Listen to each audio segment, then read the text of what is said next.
فاسألوا أهل الذكر إن كنتم لا تعلمون.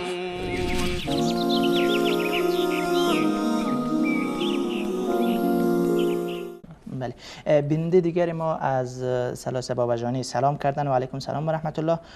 سوال کردن که در مورد حکم خود ارضایی شرح بدهید. خود ارضایی از نگاه شریعت نوعی از زنا و خفیفترین حالات زنا به شمار می رود. بله.